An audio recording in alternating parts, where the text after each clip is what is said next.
Senator Ted Cruz among the Republican lawmakers meeting with President Trump at the White House just moments ago, trying to advance the GOP agenda. The Texas Republican and former presidential candidate, he joins me now. You made it back up to the Capitol. What was the meeting like? Are you guys close? Do you think this is going to happen? I think it was a very positive and productive meeting. I brought a number of senators with me, and we were talking about the problem that is occurring, the potentially tens of thousands or even hundreds of thousands of blue-collar union jobs that are at risk in refineries across the country, in Texas, in Pennsylvania, all across the country.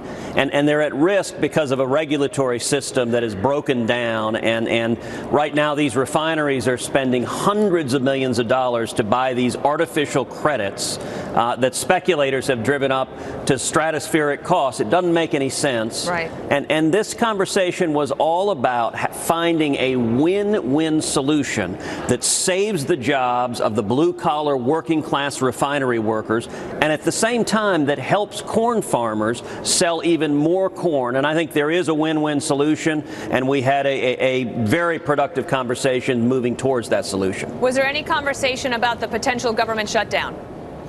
We did not get into that. We were focused on saving the jobs of these refinery workers, and the group as a whole agreed with the president to reconvene next week and to expand the group and work together to find a win-win that is a win for blue-collar workers, a win for jobs, but also a win for farmers at the same time. Earlier today, one of your Senate colleagues, Al Franken, he decided that he was going to resign. He said in the coming weeks. I don't know exactly what that meant. But let me ask you something for your reaction. The Wall Street Journal editorial page today wrote, Mr. Trump should withdraw his endorsement of Judge Moore and take the RNC with him. Embarrassing? Yes, perhaps. The alternative, where Mr. Trump stands now, is worse. If Mr. Moore wins, he will haunt the Trump presidency. The Democrats took their sexual harassers off the table. Mr. Trump may put his parties in the Senate. Do you have any reaction to that? Do you think that this is a problem for the Republicans?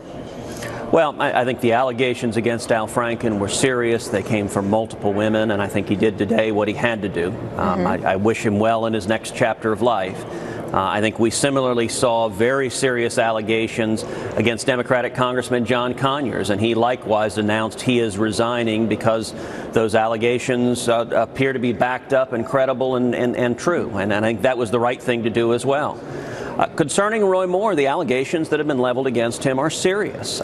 If they are true, I said at the time, if these allegations are true, Roy Moore should have dropped out and allowed the people of Alabama to vote for a strong conservative. But if they're not true, then Roy Moore needs to continue to vigorously defend himself and demonstrate they're not true. And I think it comes down to whether these charges are true or false. I don't know the answer to that.